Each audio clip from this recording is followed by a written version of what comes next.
Welcome to the Post Sports Chat. I'm Drew Rubenstein. I'm with Ed Owens, and we're a couple days away from the Mountaineers' trip to Baltimore to face the Maryland Terrapins. And really, I think one of the key stories is WVU's defense. This is really one of the first times I would say that they're going to be tested.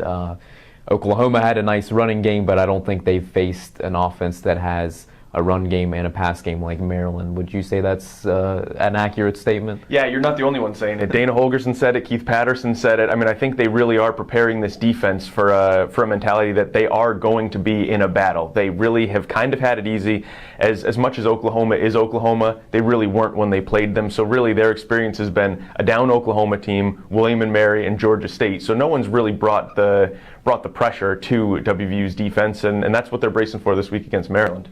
Statistically wise, they're top 10 in pass defense, but do we really know how good the pass defense is?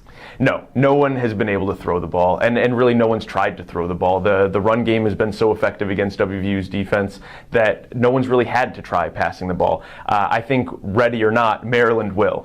They've shown that they can move the ball. C.J. Brown is having a pretty good year for himself, and they've got two of the top receivers. Dana said two of the top receivers in the country, so I think they really have to be ready to defend the vertical game.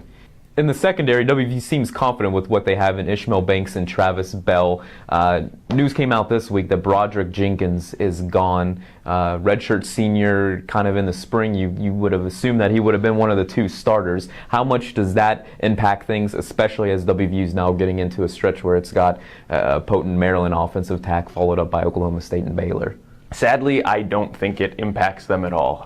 Jenkins really hadn't been a factor this year. He was already in the backup role coming out of fall camp, providing leadership. I know Keith Patterson credited him with a rousing halftime speech against William & Mary, which fired the guys up. But in terms of on-field play, he hadn't made a tackle yet this year. He didn't even play against Georgia State. And I think one of the factors that could have led to his departure is the fact that they're relying more on younger guys like Darryl Worley, who's the nickel back, and both Dana and Keith spoke really positively about maybe even transitioning him into more of a full-time role in the base defense. And you've also got a guy like Terrell Chestnut, who was injured, missed the spring, came back, kind of slowly been easing him back into it, and now they're expecting him to be the backup behind Travis Bell. So I think they've got other guys they can rely on, and yes, they are going to need to do different things. They're going to need to kind of expand what they're doing in the secondary as they get deeper into the schedule against better passing teams. But missing Broad, I don't know how much that's really going to change things for him scheme-wise. Going to the other side of the ball, it's Ford Childress' second start at quarterback. I thought it was interesting where Dana Holgorsen said, hey, I'm not very smart if Ford's not our guy moving forward. But speaking to Ford earlier this week, he's still looking at it as a quarterback competition.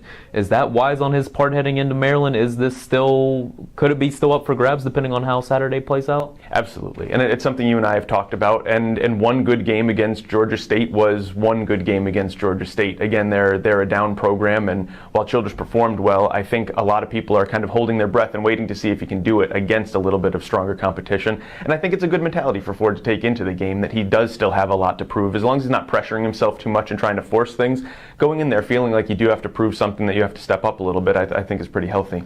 And for Ford and the offense, his offensive line, they haven't faced a defense like this. Maryland's currently number 1 in the country in pass rush. Is it concerning for WVU? They're facing this, and you have to wonder, I think, how confident Ford feels in his offensive line and how comfortable Pat Egger at center is with snapping the Ford, and you know, there's just not that feel between the two units. And is that concerning facing this type of a defense? I think it should be. If they're not concerned, they should really give it a second thought. Maryland has 15 sacks so far this year, obviously 5 per game. They haven't played the stiffest competition themselves, but they're showing that they can get the rush. And one thing Dana said in his press conference this week was that WVU didn't really handle the zero blitz really well when Georgia State really brought the pressure. He said 6 times, 2 times they got through, 2 times they hit the quarterback, and 2 times WVU handled it well. So 33% isn't really what they want to be feeling going into the nation's best pass rush. And Ed, last one, is this an away game or a neutral site game? It depends on who you ask.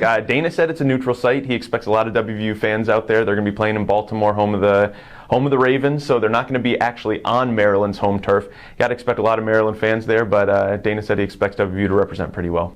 All right, thanks again, and please continue to check TheDPost.com. We'll have the blog up and running for the Maryland game, and then Ed and I will be back for a post-game report. Thanks for joining us today.